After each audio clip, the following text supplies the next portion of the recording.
bagian keberapa itu?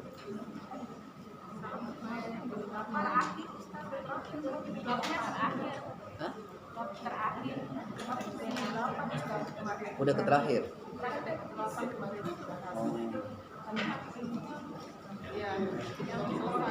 Tidak larut dalam kesedihan.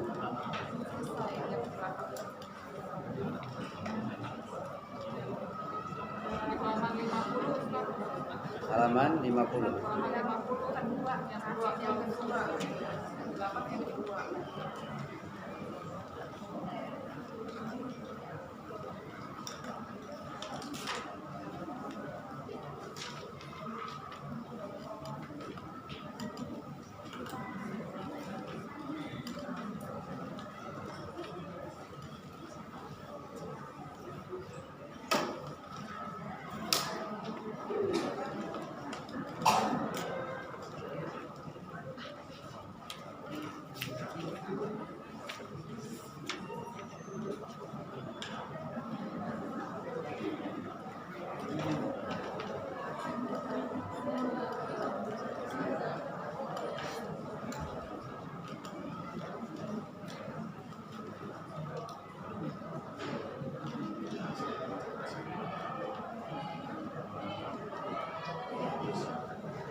Bismillahirrahmanirrahim. Assalamualaikum warahmatullahi wabarakatuh. Innal hamdalillah nahmaduhu wa nasta'inuhu wa nastaghfiruh wa na'udzu billahi min shururi anfusina wa sayyiati a'malina may yahdihillahu fala mudilla lahu wa may yudlilhu fala hadiya lahu. Asyhadu an la ilaha illallah wahdahu la syarika lahu wa asyhadu anna Muhammadan 'abduhu wa rasuluhu la nabiyya wa la rasula ba'dahu wa ba'd. Alhamdulillah, puji syukur kepada Allah karena sebuah atas nikmat, izin serta karunia-Nya pagi ini kita bisa bersama kembali di masjid ini. Mudah-mudahan bersama kita ini kelak Allah membersamakan kita di surga. Salawat beserta salam semoga senantiasa tercurah kepada Rasulullah SAW, pada keluarganya, sahabat-sahabatnya, pengikut-pengikutnya, dan tentu kita semua yang mengikutinya. Ibu-ibu yang dirahmati oleh Allah dan bapak-bapak, hari ini kita masih meneruskan kitab Al-Wasailul Mufidah lil Hayatis Sa'idah pada bagian terakhir subpokok bahasan kedua ya. Baik. Jadi untuk hidup bahagia menurut Syekh Abdul Rahman bin Nasir As-Sa'di tidak larut dalam kesedihan, mengukur nikmat dengan musibah. Pada bagian kedua, di dalam buku ini dijelaskan, seorang hamba apabila ditimpa musibah atau merasa takut dengan sebuah musibah, hendaklah membandingkan antara nikmat-nikmat yang didapatkan baik dalam urusan agama atau dunia dengan musibah yang sedang menimpanya. Dengan membandingkan akan jelas baginya betapa banyak nikmat yang telah didapatkan dan tertutupilah musibah yang menimpanya. Maksudnya begini, tolong perhatikan pelan-pelan. Hidup ini hanya dua yang kita dapatkan. Kalau tidak kenikmatan, ya cobaan. Maka agar kita tetap tegar saat mendapatkan cobaan dan ujian, yang mesti kita ingat adalah selain cobaan Allah berikan kepada kita, selain ujian Allah timpakan kepada kita, nikmat yang Allah berikan jauh lebih besar. Sehingga nanti kita akan tetap tenang dan bahagia. Oh iya ya, nikmat yang Allah beri jauh lebih besar daripada cobaan yang Allah timpakan. Maka kalau saya mengeluh, saya marah, kok bahasa gaul saya norak banget gitu ya. Iya kan? Nikmat yang Allah kasih banyak tidak terhingga, cobaan yang Allah kasih sedikit, kok saya marah, kok saya ngeluh, berarti saya norak gitu kan. Nah, untuk itu saya ingin ajak ibu membaca Al-Quran surah ke-14 ayat 34. Perhatikan baik-baik. Wa atakum min kulli ma sa'altumuh wa in ta'uddu ni'matallahi la tuhsuha innal insana la zalumun kafar. Betul atau tidak? Betul ya? Coba perhatikan baik-baik.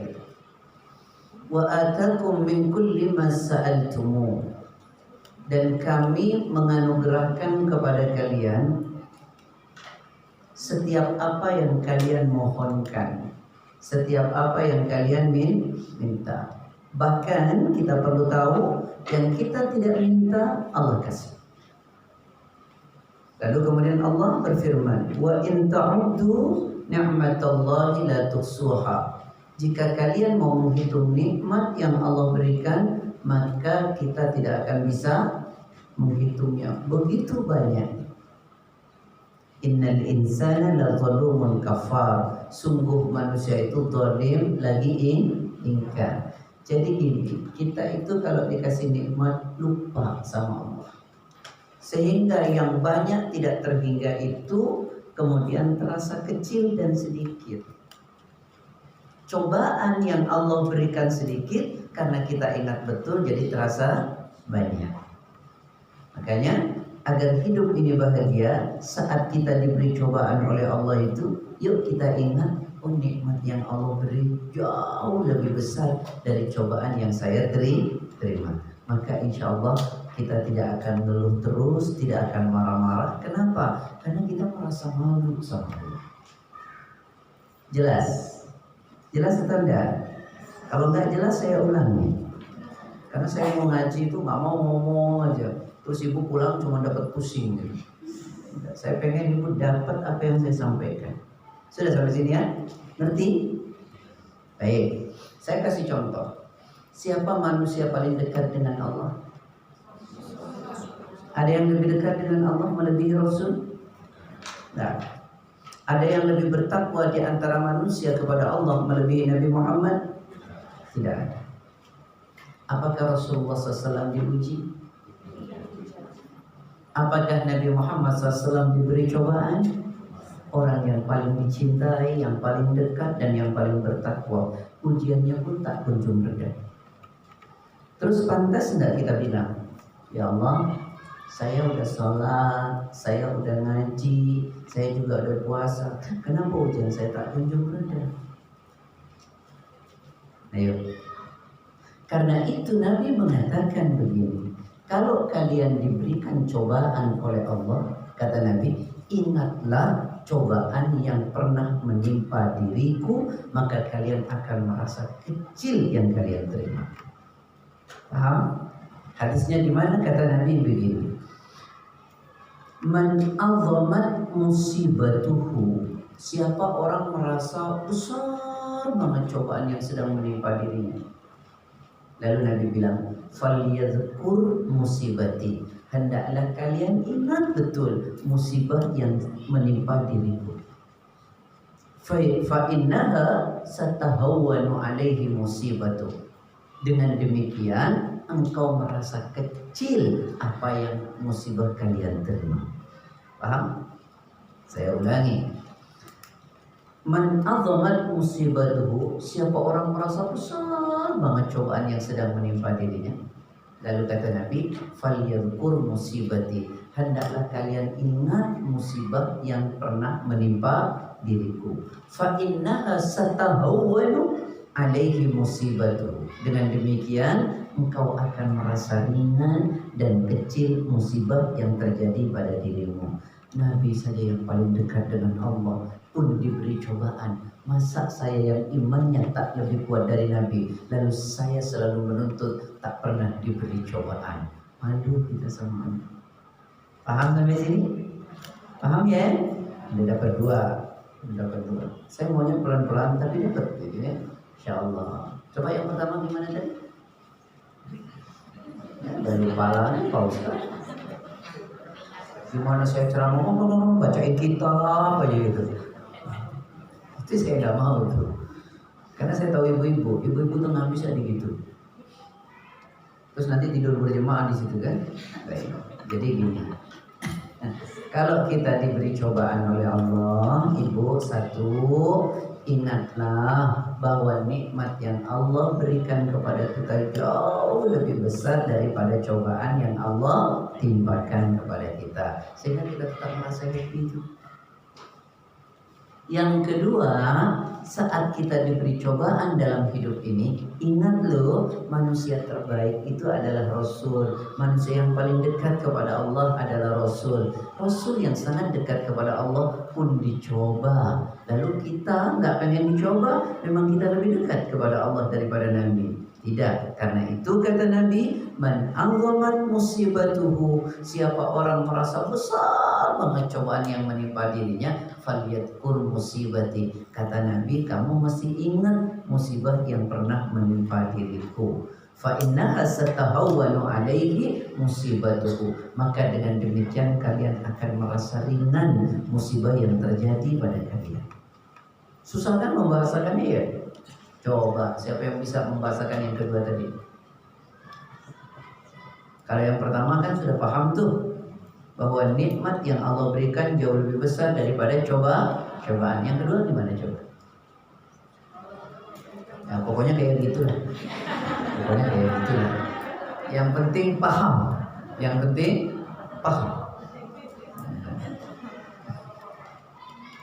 Baik, jelas ya Bun ya. Makanya dikatakan di sini ya, kalau kita diberi cobaan oleh Allah, ya ingat nikmat itu lebih banyak. Coba deh ukur Bu nikmat yang Allah kasih. Ya Allah banyak banget. Saya pernah cerita, saya tidak tahu saya pernah cerita di sini atau tidak. Kemarin ketika haji, ada ustaz usianya 70 tahun. Ya, 70 tahun. Dia itu sesek di pesawat. Akhirnya dibantu dengan oksigen. Turun di Jeddah, kami antar ke Mustashfa. Mustashfa tahu? Rumah sakit. Lalu kemudian di rumah sakit itu dikasih oksigen 24 jam sampai keesokan hari. Selesai, lalu dia dapat tagihannya itu 600 real. Bapak itu menangis, sedih ya. Lalu ditanya, Bapak tak ada uang? Keberatan dengan 600 real? Dia bilang, demi Allah saya sama sekali tidak keberatan. Terus apa yang membuat Bapak sedih? Saya 24 jam oksigen bayar 600 real. Saya hidup sudah 70 tahun, Allah kasih oksigen gratis. Kok saya nggak bisa bersyukur sama Allah, terus saya selalu mengeluh dengan sedikit cobaan yang Allah berikan. Inilah pelajaran berharga yang membuat saya malu kepada Allah. Coba direnungkan baik-baik, ya Bu ya. Kenapa Bu? Kalau kita mau jadi orang yang pandai bersyukur itu, ya, mau jadi orang yang pandai bersyukur, ingat loh, cobaan yang Allah kasih itu dikit, nanti kita pandai bersyukur. Tapi kalau kita nggak mau ingat nikmat yang Allah kasih, kita nggak bakal pandai bersyukur. Ada seorang ulama berkata begini, muhibbud dunia, tahu muhibbud dunia enggak? Para pencinta dunia. para pencinta dunia itu akan dilanda 4 keburukan. Saya ulangi ya, para pencinta dunia akan dilanda 4 keburukan. Apa 4 keburukan itu? Yang pertama itu yang saya sampaikan tadi. Para pencinta dunia, keburukan pertamanya dia kufur nikmat. Kufur nikmat. Dia selalu merasa sedikit apa yang Allah beri, sehingga tidak pernah menjadikan dirinya bersyukur. Karena dia selalu merasa sedikit dan kemudian selalu melihat ke atas, sehingga apa yang Allah kasih ini kayak gak ada apa-apanya. Tapi kalau kita selalu merasa banyak yang Allah kasih dan kita melihat ke bawah kita, maka apa yang Allah berikan ini terasa besar betul, sehingga nanti menjadikan kita pandai bersyukur. Dan kalau kita sudah bersyukur, kerennya lagi Allah kasih tambah nikmat itu. Jangan bayangkan gini ya Bu ya, saya dapat uang 500.000, saya bersyukur jadi 600. Nggak mesti gitu. Dengan 500.000 ibu bisa bahagia, dengan 500.000 ibu bisa bermanfaat dengan uang itu. Karena ada orang yang diberi 500.000 tak membuat dirinya happy, diberi 1 juta tak membuat dirinya berkah. Itu yang dimaksud ditambah, bukan berarti uangnya nambah gitu. Nikmatnya yang ditambah. Ini dari Al-Quran surat 14 ayat ke-7. Wa itta'adzana rabbukum la in syakartum la azidannakum wa la in kafartum inna azabi lasyadid. Ingatlah ketika Tuhanmu memaklumkan kepadamu, jika engkau bersyukur atas nikmat yang Allah beri, maka ditambah terus nikmatnya. Nikmat itu jangan bayangkan tambah uang, menjadi bahagia, menjadi happy, iman terus bertambah, makin dekat dengan Allah. Atau yang paling gampang, uang yang diterima itu membuat dia dekat dengan Allah. Nikmat yang dia terima membuat dia dekat dengan Allah. Itulah kenikmatan paling berharga.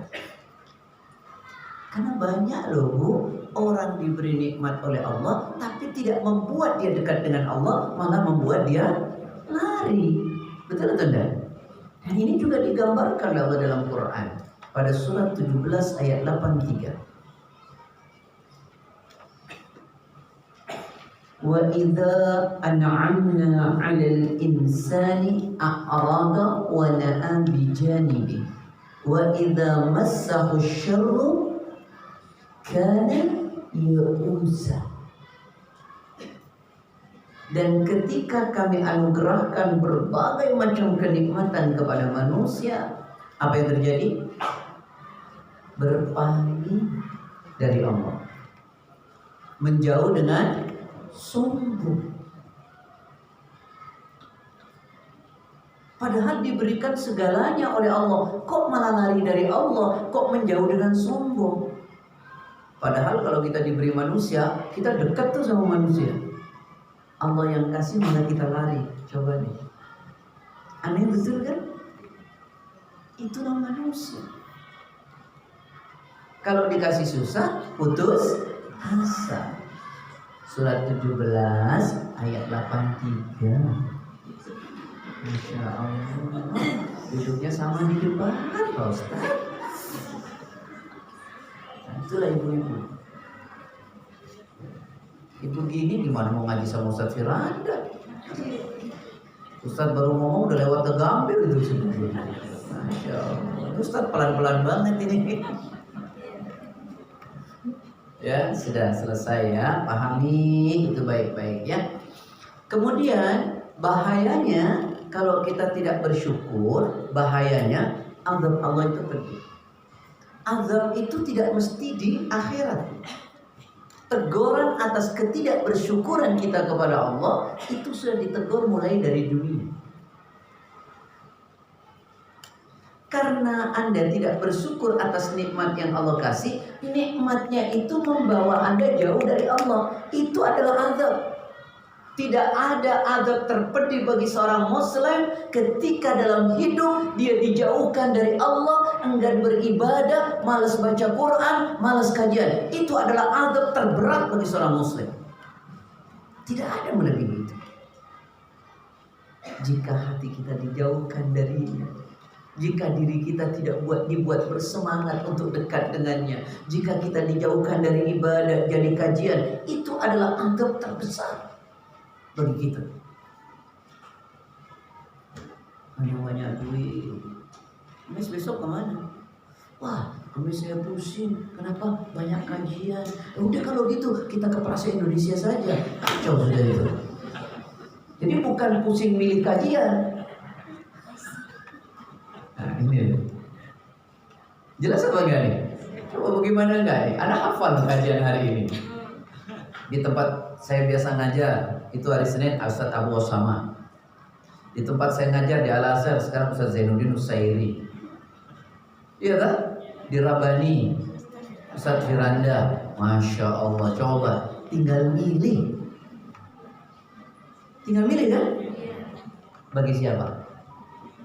Bagi yang hatinya diberi kenikmatan oleh Allah untuk bisa memilih kebaikan-kebaikan. Tapi bagi orang yang hatinya tidak dibuat oleh Allah demikian, dia lari. Itulah azab terpedih.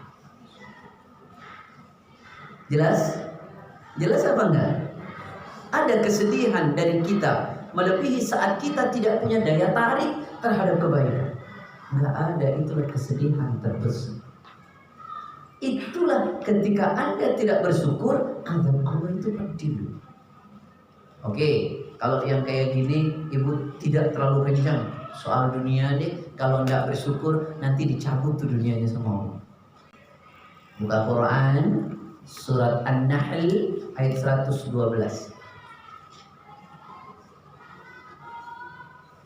Surat 16. Wa daraballahu mathalan qaryatan kanat aminatan mutmainnah ya'tiha rizquha ragadan min kulli makan fakafarat bi an'amillah fa'adzaqaha Allah libasal ju'i wal khawfi bima kanu yasnaun. Surat 16 ayat ke-112. Masyaallah. Rasanya tidak afdol kalau nggak diulang. Sudah Allah memberikan perumpamaan tentang sebuah negeri, yang negeri itu dahulunya aman, lagi tentram, rizkinya datang berlimpah ruah dari segala penjuru tempat, banyak nikmatnya oleh Allah dikasih. Akan tetapi penduduk negeri itu ingkar terhadap nikmat-nikmat Allah. Maka akhirnya apa? Allah rasakan kepada mereka pakaian kelaparan, ketakutan. Itu semua karena ulah penduduk negeri itu sendiri. Hati-hati, kita tidak bersyukur, kenikmatannya dicabut oleh Allah. Mungkin uangnya tidak berkurang, mungkin finansialnya bertambah, tapi kebahagiaannya yang hilang. Rasa takut muncul dalam dirinya. Nggak lapar Pak Ustadz, uangnya banyak, tapi nggak bisa makan. Apa bedanya? Makanya sering saya bilang, Bu, banyak orang uangnya banyak, rizkinya dikit. Uangnya banyak, rizkinya. Paham nggak, Bu? Apa coba? Uangnya banyak, rizkinya dikit. Nah, Bu, nih ada orang kaya, bukan kaya lah, kuaya. Duit oke tak? Banyak tak duitnya tak? Disiapin makan, semua ada. Ini disingkirin, ini disingkirin, ini disingkirin. Kenapa? Ini kolesterol Pak Ustaz. Yang ini diabetes Pak Ustaz. Ini hipertensi Pak Ustaz. Ini asam urat Pak Ustaz. Itu uangnya banyak, rizkinya bisa dinikmatin. Betul atau tidak? Ya Allah. Saya itu Bu kemarin Bu, baru kali itu saya haji dengan haji reguler. Saya lihat teman-teman tuh makan, kan makan dikasih box itu Bu. Ya Allah, enak banget ngeliatin makan itu. Berarti kan nikmatnya luar biasa. Sementara banyak, aduh, hajinya sudah plus, ibu di hotel makannya gak enak, makanan hotel ya, gak enak. Kenapa itu? Nikmatnya dicabut, uang banyak, rezekinya kecil. Paham sampai sini? Paham sampai sini? Ayo, mau yang mana? Uangnya banyak, rezekinya dikit, atau rezekinya banyak, uangnya dikit? Nah, sudah bisa jawab. Uang banyak, rezeki banyak. Kacau kalau sudah itu. Ya sudah, ya dapat satu. Jadi Bu, pencinta dunia itu mesti akan kufur nikmat. Mesti lupa dengan nikmat yang Allah kasih begitu banyak. Makanya walaupun uangnya banyak nggak pernah bahagia. Kenapa Rasul katakan nih, muhibbud dunya, para pencinta dunia itu la yanfakku min thalath, dia nggak akan lepas dari 3 hal. 1, hamun lazim. Yang kedua, wa ta'abun daimun. Yang ketiga, wa hasratun la tanqadi. Itu para pencinta dunia nggak lepas dari 3 hal itu. Itu 3 hal pasti akan melekat pada diri. Saya pikir paham. 1, pencinta dunia itu hamun lazimun. Apa? Kesedihannya tiada ujung. Hamun lazimun. Kesedihannya tiada ujung. Coba bun. Orang nih, kalau jalannya mulus terus, ngantuk apa enggak? Ngantuk ya. Lalu kemudian orang biasa jalan gujrak terus dapat jalan yang mulus, nikmat atau tidak? Ternyata Ibu, agar nikmat itu terasa nikmatnya besar, ingat yang gak enak. Maka kita nanti akan terasa nikmat. Saya itu kalau sekarang itu Bu, ingat ya Allah, betapa nikmatnya saya naik mobil. Karena apa? Saya ingat dakwah tahun 97, saya ngajak sampai ke Jakarta Barat, naik motor Ibu, kalau hujan nunggu di halte, hujannya nggak kelar-kelar gitu kadang-kadang. Nah kalau ingat itu ya Allah, nikmat besar banget kau kasih sekarang ya Allah. Kita ngerasain. Makanya kalau mau kerasa nikmat itu besar, ingat cobaan yang pernah dikasih. Nanti merasa enak banget. Ya Bu ya. Makanya Ibu gini, punya suaminya suka marah. Marahnya cuma 3, temanku suaminya marahnya 20. Nah, enak tuh. Iya, tapi kalau Ibu ingat, ya Allah, temanku suaminya enak banget, senyum dulu gitu. Kenapa gua begini? Nanti Ibu nggak bersyukur. Paham maksud saya? Itu loh, jalan kebahagiaan tuh begitu simpelnya. Simpel banget. Jadi apa? Hamun lazimun. Pencinta dunia itu apa? Sedih berkepanjangan. Kenapa? Walaupun banyak dia terima, karena dia nggak pernah ngerasa cukup, maka sedih terus. Karena dia kurang terus. Tapi kalau Ibu merasa cukup, senyum nggak? Kalau orang sudah bilang alhamdulillah, senyum. Dia udah terima 1 triliun. Kenapa cuma segini? Kan harusnya segini. Nggak bahagia kan? Nggak ada senyum. Makanya membuat kita tersenyum itu gampang banget. Saya sering bilang begini, gampangnya nih. Saya bilang, saya punya anak Ibu. Ini saya kasih contoh, nggak mau orang, saya nggak enak kalau salah. Saya punya anak kedua tuh kuliah di Semarang. Kalau dikasih uang segini gitu sama saya, Dek, ada nggak temanmu Dek yang dikasih uangnya itu kurang dari kamu? Banyak. Nah, kalau gitu kamu bersyukur kan? Iya bersyukur. Tapi kalau kamu lihat ke atas deh, nanti kamu nggak pernah merasa besar yang Abi kirim loh. Tapi kalau kamu lihat ke bawah, nanti kamu merasa gede banget yang Abi kirim.